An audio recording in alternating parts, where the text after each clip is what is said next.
Hello and welcome to our special program here on CCTV News. I'm Zhou Yue in Beijing. And I'm Wang Mengmang. Well, the two-day G20 Leaders Summit kicks off on September the 5th in the Russian city of St. Petersburg. This year marks the 5th anniversary of the G20's formation. Well, the 2013 summit will mainly focus on boosting economic growth and job creation. The latest developments in the global economy and financial system will also be discussed. And we have live feed from President Xi Jinping arriving at St. Petersburg. Now, Chinese President Xi Jinping is now at the airport for the Group of 20 Leaders Summit, which will open on Thursday, which is tomorrow. So we're now seeing some live video feed from the airport.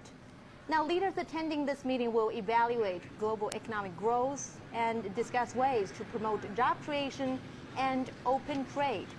The G20 faces tough global economic challenges. China earlier said it will work closely with Russia to ensure a successful summit. During this meeting, the Chinese president is also expected to meet with U.S. President Barack Obama. And G20 members represent about 80% of the global economy, and the summit remains the premier forum for international economic issues.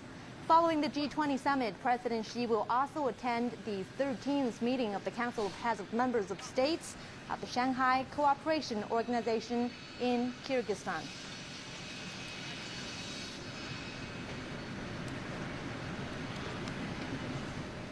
All right, now let's take a look at the guests who's joining our show tonight.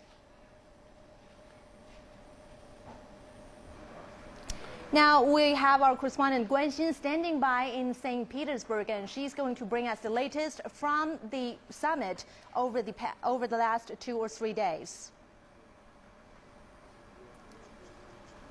And now we have our guest in New York, and also Mr. Huo Deming joining us in our Beijing studio. But first, let's get the latest from the summit. Let's talk to our correspondent, Roy Rottenberg. He's joining us live from St. Petersburg. Well, Roy, there are so many things on the table right now. It seems that the G20 is meant to focus on economic and financial issues, but now we're looking at some dramatic changes in the international political landscape. So how is preparation going right now? Indeed, they were preparing for an economic summit. What is happening is that politics is playing a very big role here now. The area that's hosting the G20 has been developed, nicely built. It's here at Constantine's Palace. There are some 4,000 security personnel scheduled to be on hand. The budget is estimated to reach nearly $500 million, and we've seen lots of leaders arrive in the last few minutes. The Chinese leader arrived here in St. Petersburg at the airport, but of course, issues of Syria looming in the background and lots of discussions on the side expected to happen on that. So what we can see here is that despite an economic agenda, politics may dominate the discussions on the side. Well, also, Rui, we understand that the world leaders are now gathering for this critical moment to tackle many challenges our world is facing today. So tell us about what's the agenda for day one's meeting. It seems that the Syrian crisis is going to top the agenda. Indeed, it'll top the unofficial agenda. We know that at about midday here, so 12 noon here, 1600 Beijing time, the Russian president will meet with the Chinese leader. We also understand that the Chinese leader will meet with his American counterparts, and there will be discussions between the Chinese leader and the other countries representing the Brics, the emerging countries. There's a lot of issues that they need to discuss officially, issues of tax evasion, unemployment in lots of the countries, and especially the emerging economies want to tackle the issues of national fiscal policies. You'll have to remember that a change in financial policies in the U.S. in the last half year, for example, has seen a drop in the value of the rupee in India by 20% since May. So some of these emerging economies here are saying, listen, the developing countries coming out of the economic recession from 2008 need to be more considerate about the impact that their policies will have. But the issue of Syria will dominate sideline discussions. We don't expect that the Russians and Americans will meet, at least according to the Americans, but Kremlin officials have suggested that might happen, and this coming at a very delicate time. And the Russians president sending a clear message in his interview with Russian media earlier today that any act by the U.S. and its allies on Syria that doesn't go through the UN Security Council will be seen as an aggressive move. Well, many thanks to you, Roy. Appreciate it. That's our correspondent, Roy Ruttenberg, reporting from St. Petersburg. Now, leaders from the G20 member countries have begun arriving in the Russian city ahead of the two-day summit that's scheduled to last 2 or 3 days. And it was scheduled to start officially on Thursday. Now, much of the agenda may be dominated by political issues that are looming in the background. Our correspondent Roy Ruttenberg earlier filed this report. These are hardly the images the Russian president wanted everyone discussing at the G20. Yet the escalating civil war in Syria and talks of a looming U.S.-led strike are now sure to steal some of the spotlight away from what's billed a summit on economics. So too will this man, Edward Snowden. Wanted by Washington for leaking top-secret documents, he's currently receiving asylum in Russia. Barack Obama is furious and cancelled a pre-summit meeting with Vladimir Putin, analysts say signaling a new low in U.S.-Russia tension. Kremlin advisors say the two may still, quote, talk on the sidelines of the G20. The same isn't being said about Japan's Prime Minister Shinzo Abe and the Chinese leader. This is Xi Jinping's first G20 as head of state, and mending recent tensions with his neighbor, sources say, is not on the agenda. But EU politics will be. Europe's struggling banks and economies will likely get lots of attention, though Germany's Angela Merkel will surely be thinking about an election back home that's just 2 weeks away. Australia's Kevin Rudd, facing a vote this week, isn't coming at all. They come conversation about all that worries them in a way that if they don't come out with the good decisions on what the political issues are, at least they have accomplished something in discussion of financial matters. Indeed, Vladimir Putin will do his best to steer an economic agenda. For example, tax evasion, picking up where G8 leaders left off in Northern Ireland in June. And jobs, with widespread unemployment crippling some of the world's richest economies. Countries are not going to play fair and nicely because there's a global competition. And, in a way, it's economic wars, but there has to be rules. And the rules has to be set on international conference. Well, of course, the world leaders will devote a lot of time to the discussions about the attack plan on Syria.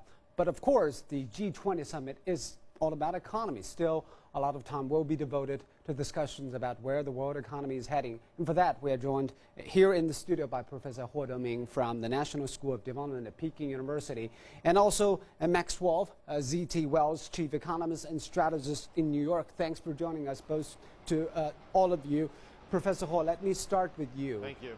Well, China has been joining the world institution, especially G20, over the past decade. So what do you think China's vision for the G20 summit this time in St. Petersburg? Okay, starting from 2008, where the first time the G20 meeting summit, China has been faithfully attending the summit.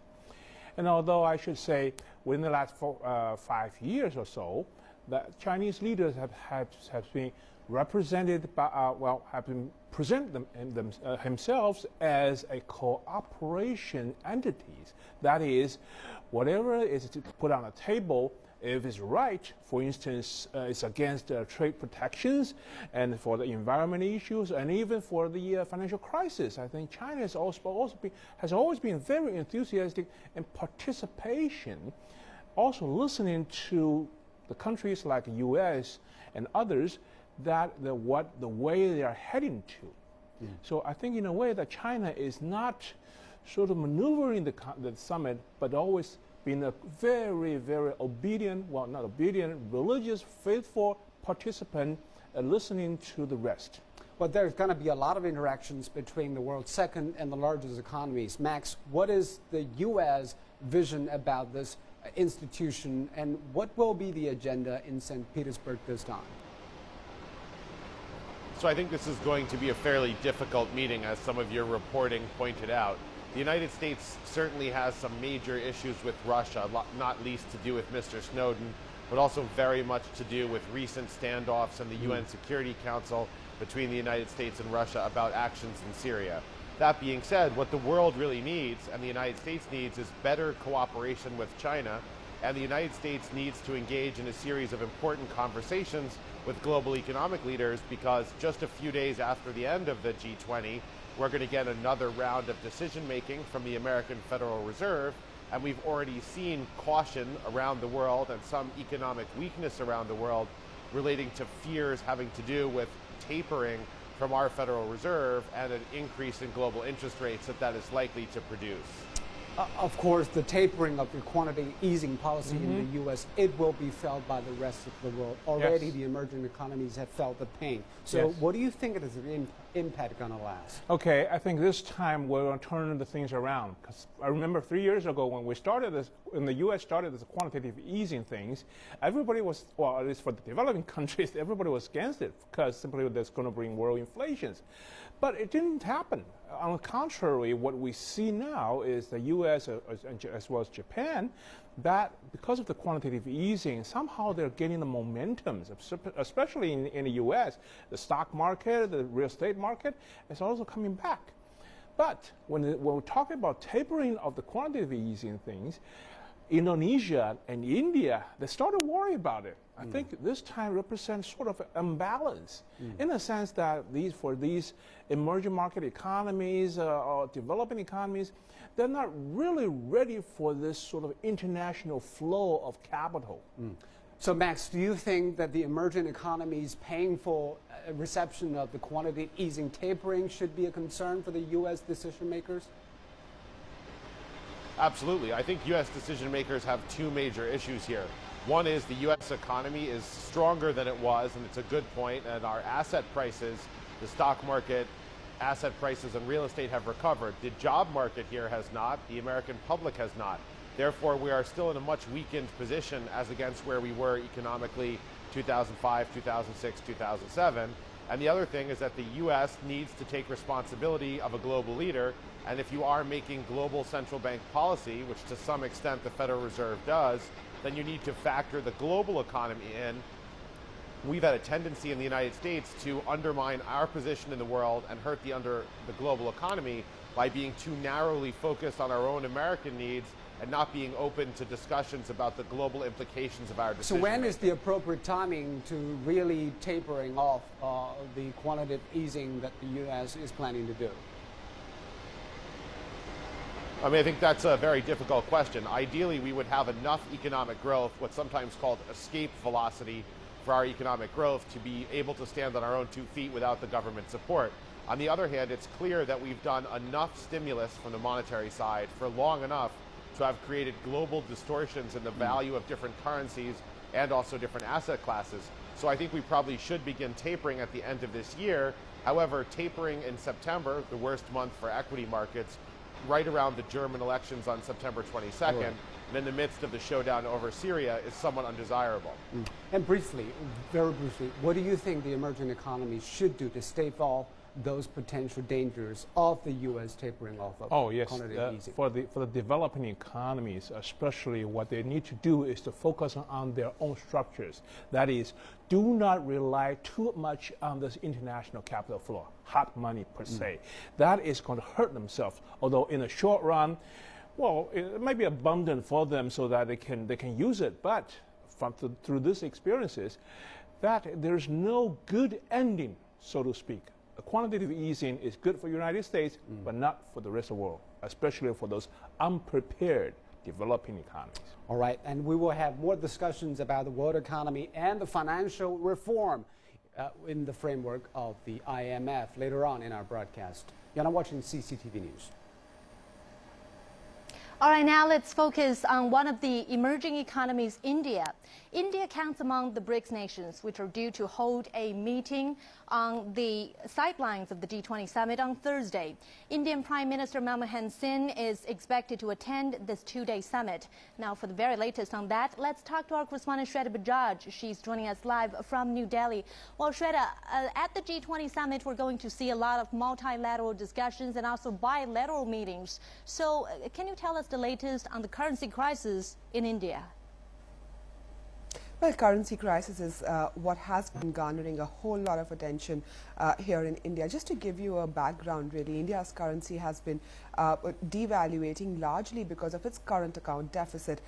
Now, India's current account deficit has really ballooned basically since 2007. This obviously did not happen overnight. This happened spread over many years. But what was helping India was the amount of foreign exchange reserves it has. Now, from a $300 billion foreign exchange reserve, it has gone down to $275 billion foreign exchange reserve, which is hurting India. To give you a sense on some figures, really, India's current account deficit was about $8 billion. I'm talking about figures in 2007. Today, it has gone up by 1,125% to $90 billion. Even as we go forward, if you look at what's expected to happen in the U.S., the withdrawal of the stimulus, even though it might happen slowly, if the discussions at the G20 go well, you will see people withdrawing their money from emerging economies like India. India has already been feeling the heat. We know the financial institutional investors who used to invest very heavily in the Indian stock markets have been withdrawing, leading to the current situation that we are witnessing here in India, a growth of 4.4% for the March to June quarter, extremely dismal. India might be expecting a 5% growth, but with the current currency scenario, that is something that is not looking very bright. As the months go, another issue for India is its gold. Indians hedge against inflation with gold. They believe that if the prices are high, gold can be bought and they can save themselves from the risk of inflation. They're continuing to buy gold. Festive season hitting in October this year, you'll see more gold being bought in India, and again you will see the currency depreciating further. That's what the experts are telling us.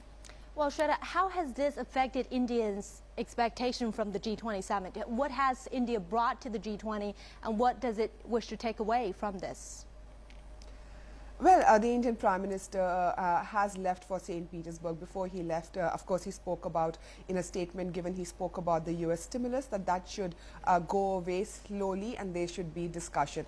The second thing that India goes there with is with the other economies. For instance, other emerging economies like Brazil, Turkey, South Africa has also been facing devaluating currency. Not as much as India, but at the same time, they have been facing the issue.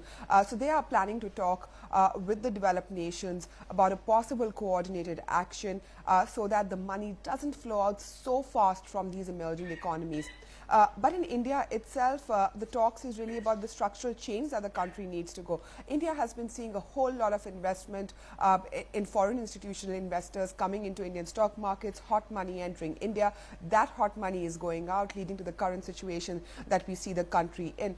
In terms of structural changes, the country is talking about labor reforms, it's talking about land reforms, it's talking about strengthening its domestic economy by upping its manufacturing. Manufacturing has fallen down to a dismal 14% of its GDP, not really looking good. But as the year goes back, we know that the Parliament is looking at passing some key reforms. But as India hits into election, not much expected on the ground really, but India asking for two main things: a coordinated action on currency and of course a low pullout of that US stimulus package. Well, thanks so much to you, Shweta. Appreciate it. That's our correspondent Shweta Bajaj reporting from New Delhi.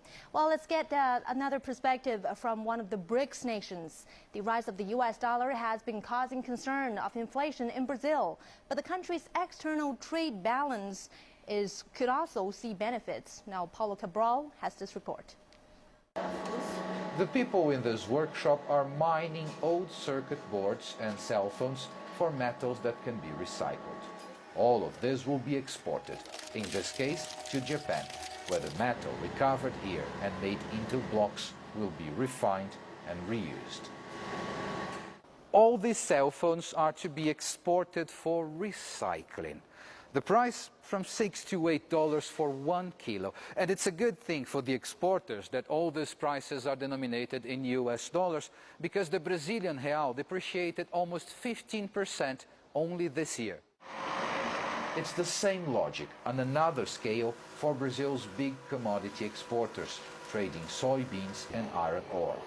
The appreciation of the US dollar greatly increases their profits in local currency because it will make Brazilian commodities much cheaper than US exports.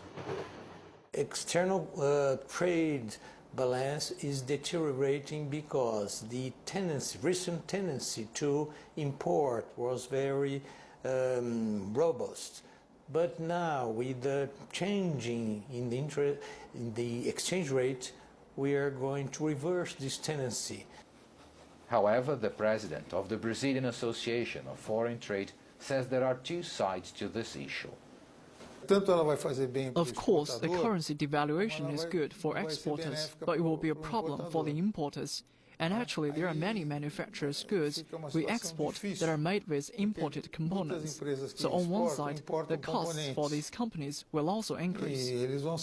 Back at the recycling firm, they know that striking a fine balance is essential for their long-term survival.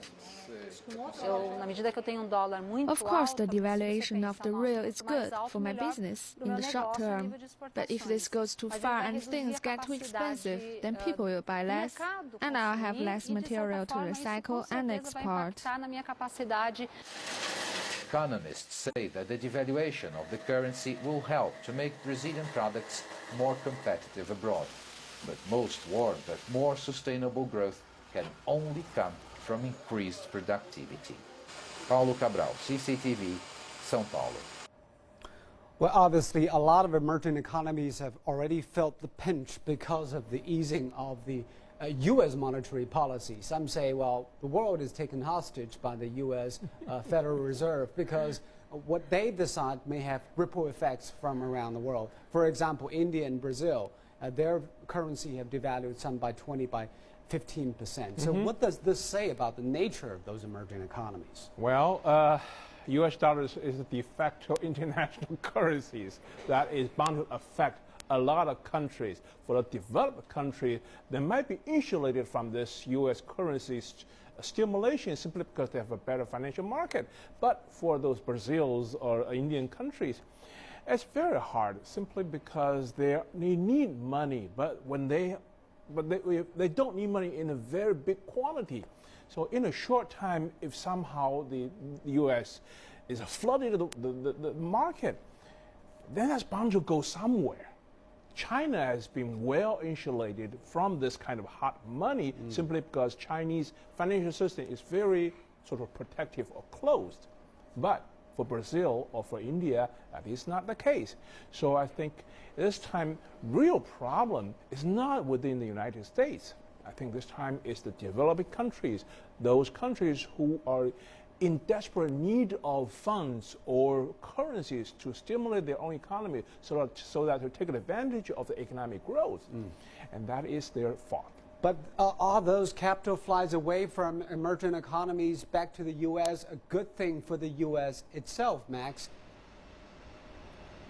I don't think that they are particularly good for the U.S. What the U.S. has done is made short-sighted policy that reflects and considers only its own immediate factored needs. The problem is no one is fully insulated. No man is an island. No country is an island in a global economy, because the strength of today's global economy is also the risk, which is there's a law of ramifications and unintended consequences, and when you knock over one major domino, it reverberates around the world. So I think it's been a little bit short-sighted and insular, our view, and I think we see various ways in which it's also not particularly optimal for the U.S. macroeconomy and U.S. growth going forward. But what would you suggest those emerging economies to do in case that the U.S. continue to pursue its tapering of monetary policy? Well, I think one of the good pieces of information is a lot of lessons were learned from the 1990s. So one thing countries can do, led by China with the largest reserves, is build up a foreign reserve pile that's strong enough to sort of push back against the speculators. The other thing they can do is work toward having a balance. What usually gets you in the most trouble is if you're a large energy importer, you have limited reserves, and you run both a trade deficit and a government budget deficit. So any of those things you can remove de-risks the economy for you and de-risks your impact on the world economy. because we should all keep in mind that 50% of global GDP plus is now the emerging markets, so that's more than half the world economy. Well, that comes down to the question of economic restructuring for those emerging economies. What does this entail? What needs to be done for those emerging economies to have better performance? I think basically they need to have a long-run, long-term, a stable view about what is they're going to do in the future. Instead of taking advantage of short-term capital flows that could in, but also could flow out. So if instead, for instance, China back in 1997 with the Asian financial crisis, China has been focusing on domestic restructuring. So keep their exchange rate fixed, especially when everybody else was devaluating. And also China is not in a hurry to open up the capital account. So from at least 15, 16 years ago, China has been the long-term view on its own domestic economy. I'm not saying that China does not need any adjustment now. Certainly we need a lot of restructuring domestically, but externally, the use of hot money or this sudden abundance of capital inflow, that is strictly no-no for China. But China is also considering making some adjustments about its capital control and maybe have more capital flowing in and out of this country. Yes, that's only started very recently. They did not allow this to happen in year 2000 or even before that. Simply put, China now is strong enough. We have 3.3 trillion foreign reserves. With that amount of money, you don't want to be a closed economy anymore. Let's talk about China's economy over the past year or two, because many are saying, well, China has been slowing down, and that is being strongly felt by the rest of the world. What is your assessment of China's economy? Well, the rest of the world has to be better equipped with a slowing down China, because by growing at a 10 to 12%, even 15% GDP growth rate, that's going to infuse high energy prices, so coppers, coals, and iron, and so on and so forth. But with a moderate growth rate, for instance, 7.5%, or even for the next 10 years under 8%, that's going to bring a stable demand for those commodities, resources. So for those resource-rich countries, their export will not be so much fluctuating as according to China's strong demand. So I think this time China is very well balanced to face the world. Now the question is whether the rest of the world are well prepared to have this kind of China. Well, Max, of course, the slowdown of China's economy is designed to happen here by the decision makers in this country, but is this something welcomed in the U.S.? I don't believe so. I mean, I think the United States has been borrowing growth from China, as has much of the world, and so there is some real doubt. You've seen U.S. equity markets, U.S. investors react rather excessively, I would say, to becoming fearful about China. But the bottom line is that major American companies are huge beneficiaries and absolutely active participants in the Chinese growth story. This is true all over the world. We will get some relief, as will many other countries, from a little bit of a coming off of the highs in the commodity prices.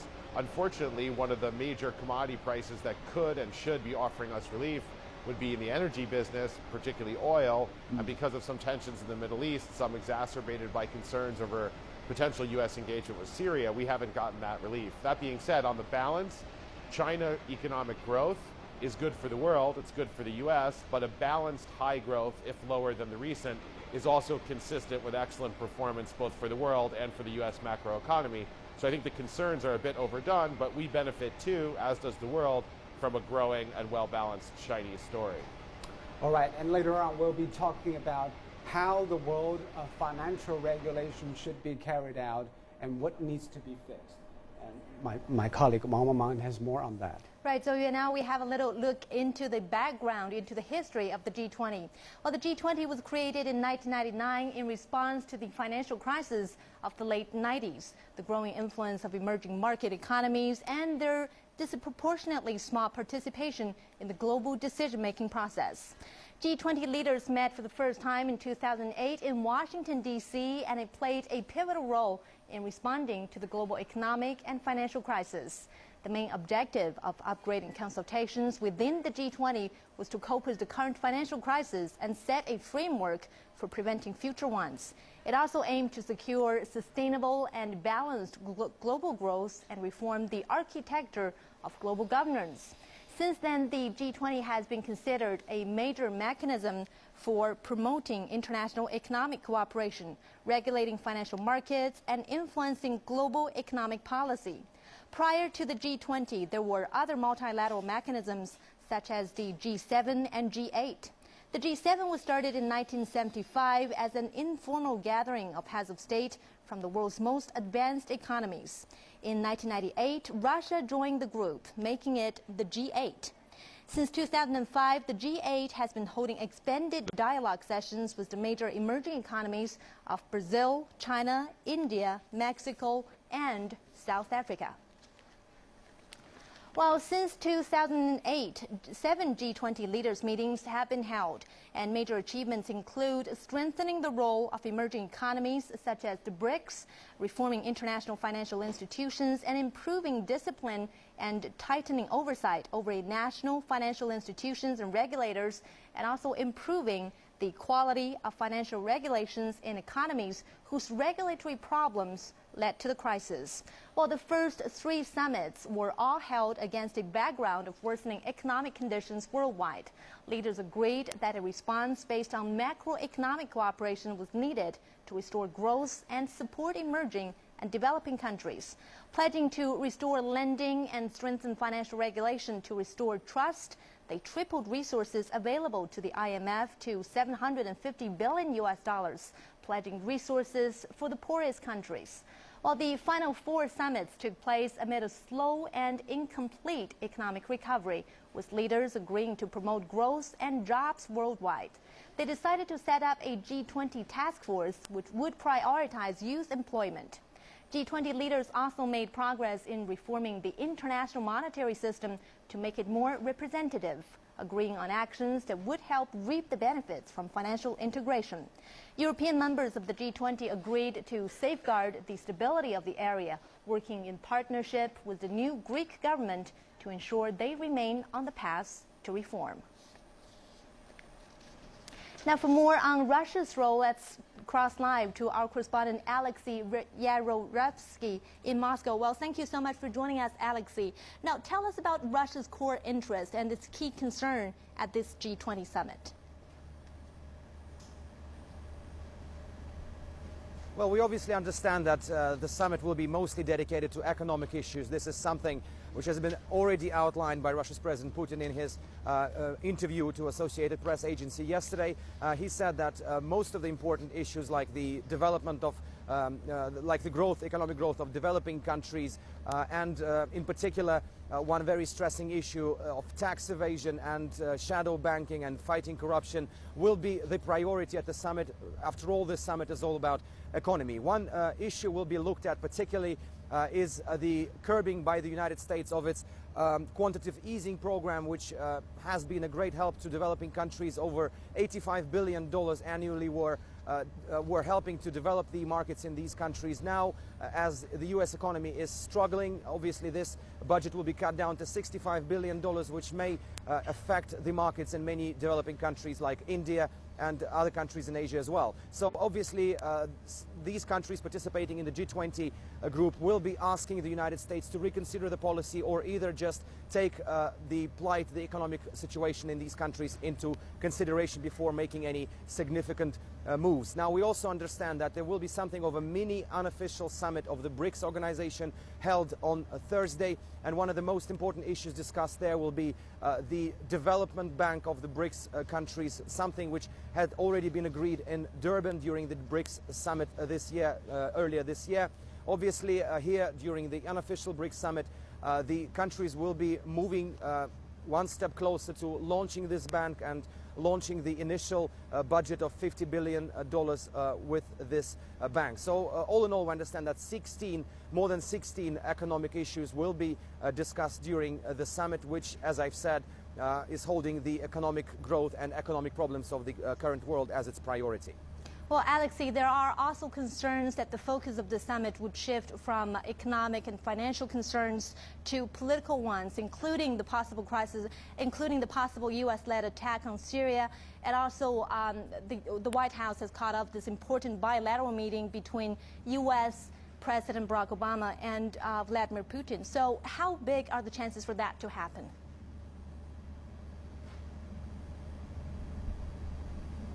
Well, obviously, as much as everyone wants to think that the G20 Summit in St. Petersburg is all about economy, of course, everything has been overshadowed by the news regarding the Syrian conflict, and we are expecting, of course, some political statements on that issue to be made as well. In fact, in the morning, on Thursday, we're expecting Vladimir Putin to meet his Chinese counterpart, and apart from all the economic stuff and economic deals they'll be discussing, in particular the latest major oil deal with Rosneft that the countries signed during the Economic Forum in St. Petersburg in June, there will be some kind of joint statement coming from the Russian and the Chinese leadership on the Syrian conflict. But the main intrigue here is whether the Russian president will be meeting his American counterpart, Barack Obama, who is expected to deliver some kind of proof that the chemical weapons were used by the Bashar al-Assad forces, as the Western world now believes. Obviously, this will be the most interesting part, whether Vladimir Putin will be meeting Obama at all, because for now, as we understand from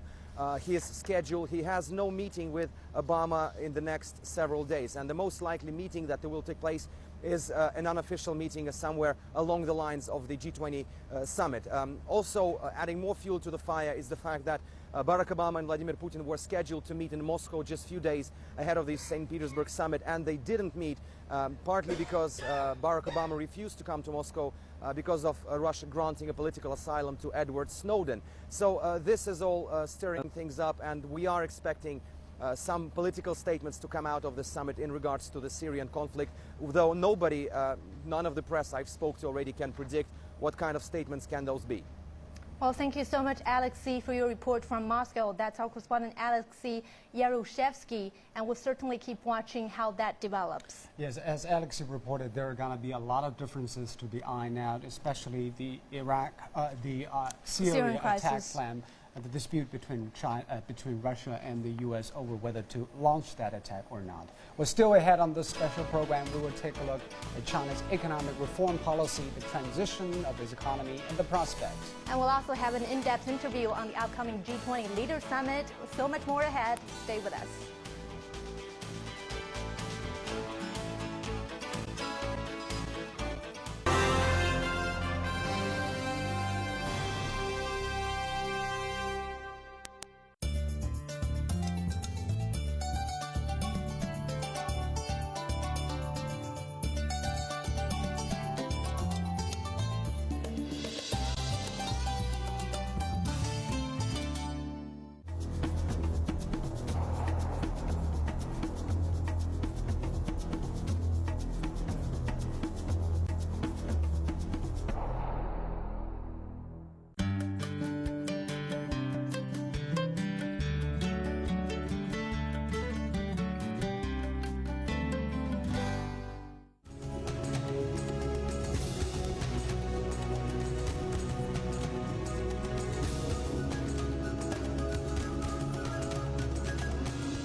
Well, welcome back to our special program. You're now watching the special coverage of the G20 Summit in St. Petersburg, which begins on September the 5th. Well, China is a very important player in the world economy. It's the #2 biggest economy, and also its economy is slowing down. Well, the economy keeps on track to meet the government's 2013 growth target of 7.5%. And since July, the country's industrial production has increased, while foreign trade volume has exceeded expectations and domestic demand has increased. All these factors are contributing to expectations for robust economic growth. Now, according to the Ministry of Commerce, foreign direct investment in China in July rose 24% year-on-year. Industrial added value also increased 9.7% year-on-year. while China's economic growth stabilizes as it undergoes structural adjustment. Beijing has shown willingness to tolerate slower growth and amid efforts to reform its economic growth model to reduce pollution, social inequality, and over-reliance on debt finance, construction, and exports. The Chinese government has unveiled a number of policies to cope with downward pressure. It's created room for further economic rebalancing efforts, including scrapping taxes for small firms, offering more help for ailing exporters, and accelerating investment in urban infrastructure and railways. Well, let's come back to this country's economy. Well, China has been the talk of the world. Over the past decades, it has achieved double-digit growth for more than 2 decades. And now, suddenly, we have seen an economic growth of 7.5%, 1-digit growth. And this year, people are saying it is even slower in the second quarter, 7.5%, because the first quarter is 7.7%. What is your reading into the data? Okay, China participated in WTO in 2001. And after that, the foreign trade surplus is accumulated. And you know what? In 2007, the current account balance with surplus accounts for like almost 10% of GDP of China. That represents the high peak summit of China in terms of foreign trade or foreign export and import. But now what happened? The current account surplus is about 2.5 or 2% of GDP. In the future, it's going to drop again. So the good old time is over. Well, I don't think it's a good time. Good old time is over. It's the excessive times is over. Now we're getting back to more sustainability in a sense, not only to China, it's also to the rest of the world. When you have that large economy trading with the rest of the world in that big amount, that is bound to happen. Something is bound to happen. Either some people is going to have deficit or fiscal deficit or trade deficit, or some countries they're going to have huge amount of surpluses, and without accumulating over time, then there's something bigger things going to happen. Since China has been reverting back to a more sustainable growth rate, 7.5. By having sustainable growth, we are talking about having consumption-driven economy rather than export-driven economy, and a good structure of economy. Are we there? We're not there yet. Definitely we're not there yet, because in China, the consumption GDP ratio now is less than 40%, which is much less than 70% in the United States. So for China, China needs major restructuring in terms of consumption investment. That is something we don't have to question. What we do have accomplished is that somehow we're reducing our current account surplus to a balanced, more sustainable current account. That's going to bring peace to the rest of the world. But for China, I think the readjustment between consumption and investment has just started. And also in the G20 summit, there is a lot of global governance issues to be talked about. And for that, let's turn to my colleague, Mama. Well, thanks, Soya. Cracking down on tax avoidance and evasion is also a main topic discussed at this year's G20 summit. China signed a key convention in Paris last week to share tax records with the OECD, and this means the country could start using this platform to combat cross-border tax evasion more efficiently. Here's Michelle Xing with this report. Joining the convention will further expand China's ability to tackle tax evasion from its companies doing business abroad. This multilateral tax assistance convention will expand China's tax evasion net to more than 50 countries. After China signed the convention, if the overseas company is located in the country that has also signed the convention, we can spontaneously exchange information of the company with that country to help with tax collection. China is the 56th signatory of this convention, which will become effective in 3 months. The convention also facilitates simultaneous tax examinations and assistance in tax collection matters. As the biggest developing country and the main destination of international capital flows, China is facing very complicated taxation problems. Some multinational companies take advantage of the loopholes in the taxation system to transfer their profits and evade taxation. The convention could help us obtain overseas tax-related information and protect our legitimate tax benefits. In addition, the convention ensures compliance with national tax laws and respects the rights of taxpayers by protecting the confidentiality of the information exchanged. Michelle Xing, CCTV. So to talk about the global governance issues, when I joined in the studio by Professor Ho Dongming and also Max Wolf, Chief Economist and Strategist from ZT Wealth in New York, and also Mr. Pavel Felgenhauer, our current affairs commentator from Moscow. Let me start with you, Mr. Felgenhauer. When we are talking about global governance and issues like finance, like trade, there are always a problem of whether the emerging economies and the advanced economies can agree on certain topics. For example, the tax evasion and the financial reform. What do you think? Can the two sides come to an agreement?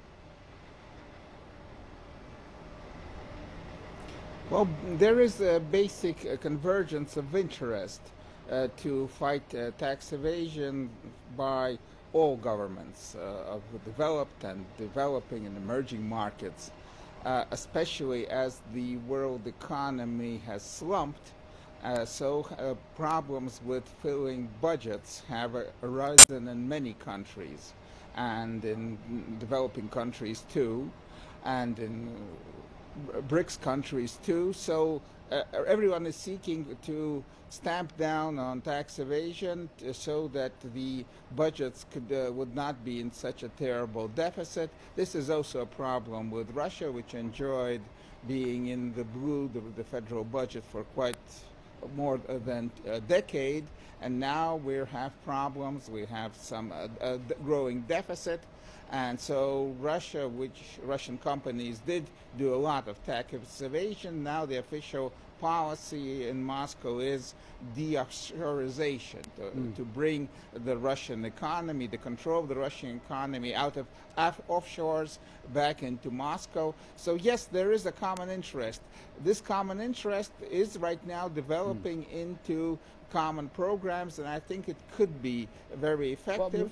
Or at least maybe there is common effective, interest on the issue of tax evasion laws, but what about the reform of the international financial system, for example, the IMF? Max, do you think the U.S. will give the nod to giving more say to those developing economies like China and India? I think we need to. I think the pressure has mounted over many years. Part of the reason we expanded the G7 to the G8 to the G20 was to include the voices of the growing portion of the world economy. That does mitigate toward being a little more concerned. On the other hand, the United States is now really kind of struggling its way out of the tail end of the longest, deepest recession we've had since really right before the Second World War. And that's made the United States somewhat insular. The great promise of the G20, the reason that we have it, the reason we've expanded it, is to allow coordinated central bank tax and macroeconomic policy to allow us as a global community and a global economy to get through recessions faster, with less of a trough and an easier rebound. That has been the promise, but over the last few years we've seen various parties going their own way, whether that's a Japanese tax and currency set of decisions that have created some tension around the world, or U.S. activities in the Middle East, or Russian responses to them. So I am hopeful. I do think the United States needs to get there, but I'm not sure I believe we're going to see those solutions reached in the back rooms or even in the announcement section here in the St. Petersburg version of the G20 meeting. If there is more say to those emerging economies like China and India, that means more power, but also more responsibilities. How China should look at this? Okay, as the second largest economy, China has to put more emphasis on this international financial orders. What we do need now is a genuine a lend of last resort for international perspective. So international lend of last resort, for instance, IMF or World Bank. Well, IMF basically should play that role. But as it current stands, the IMF is just too weak and it does not have enough resources. China is willingly putting more resources into IMF, but unfortunately, we have encountered hesitancy or from distrust from the developed economy. So I think if we want to face this international financial crisis in the future, we definitely need international lend of the last resort. Who will be playing that role? IMF or very similar institution like that. And in order for that kind of institution to survive in the long run, China has to put into more effort. And what do you think is the major challenges for those participants to have an agreement on the reform of IMF? Well, as we all know, the United Nations, similar to United Nations, it's very difficult to have a consensus. So for instance like that, what you're referring to would be every countries in the world, they have to know that in the future something like what happens in 2008 should never be allowed to happen, or if something happened in 1997 should not be allowed to happen. And with that focus, then they have something in common. Then we have the international last resort. So in the future, we will never see this kind of international financial crisis in such a big scale. All right. Like any question that is a global dimension, it will be a hard one. Definitely. The international media is paying a lot of attention to what is happening in St. Petersburg. For that angle, let's turn back to my colleague, Mama. Absolutely, Zoya. Well, the world's attention is now turning to the G20 Summit in St. Petersburg, with top international media outlets gathering to cover this event. The UK's Financial Times published an editorial on its website saying the tide is turning, confronting emerging economies with the dilemma of how to sustain growth while staunching capital outflows. French news agency AFP echoed that concern, writing, long hailed as the hungry new tigers of the global economy, the world's biggest emerging markets will be the chief economic focus at the G20 Summit in Russia this week, as their once surging prospects suddenly dim. However, China's official newspaper People's Daily took a more positive view. It said the G20 is a platform which can promote equal consultation between developed countries and developing ones to achieve mutual benefit and win-win cooperation. Russian TV broadcaster Russia Today posted an editorial on its website that reads that St. Petersburg Summit marks a pivotal moment when East meets West as overall economic equals for the first time in 500 years. Western governments addicted to spending will try to bully efficient governments into raising taxes more than is feasible. You are watching our special coverage on the upcoming G20 Summit in St. Petersburg. Stay with us.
While many of us may be wondering why St. Petersburg, does it represent the emerging economic momentum of Russia?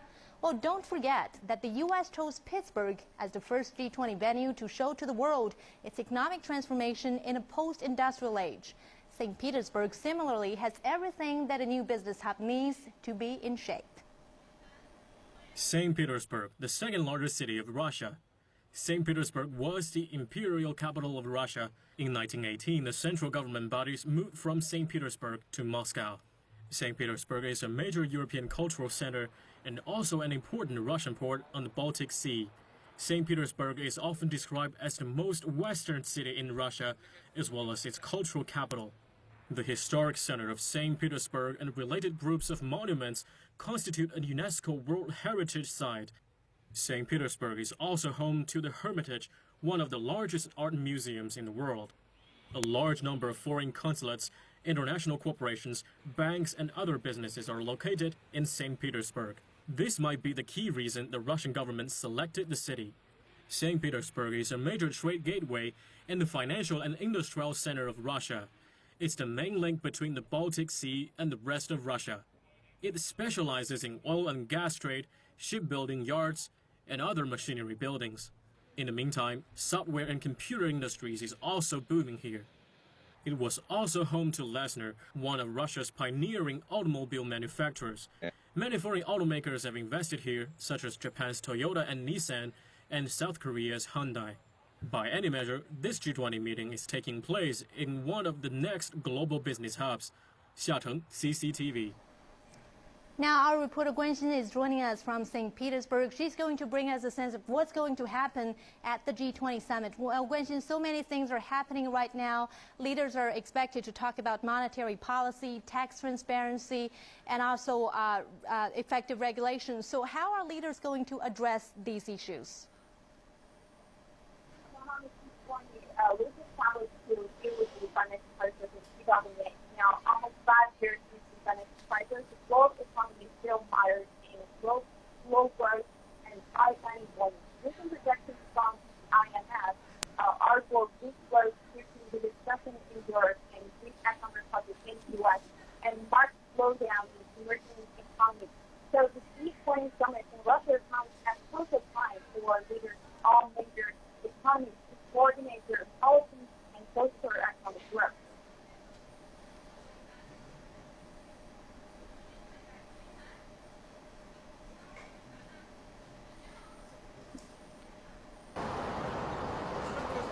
The financial crisis that triggered the creation of the G20 lingers on.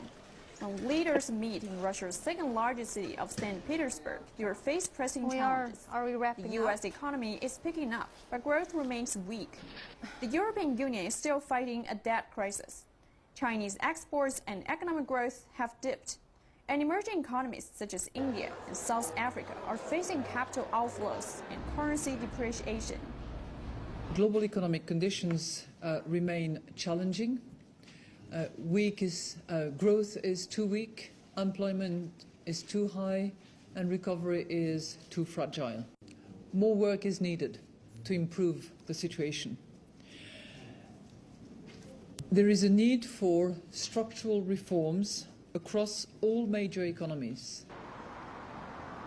In July, the IMF cut its global economic growth expectation for this year to 3.1%, down from previous estimate of 3.3%. Job creation is a key item on the growth agenda, from high of 25% in Spain and South Africa to a low of 3% in South Korea. Unemployment rate across G20 countries averages 9%. The growth versus austerity debate has shifted. But there are some encouraging signs, with economies actively pushing for structural and often difficult changes. You can see, if you look at the rates for sovereign debts, they are stable. Markets have confidence in the euros, in the stability of the eurozone as a whole, and economy is recovering in the whole eurozone, and the average deficit has been halved in all member states of the eurozone in the last 3 years.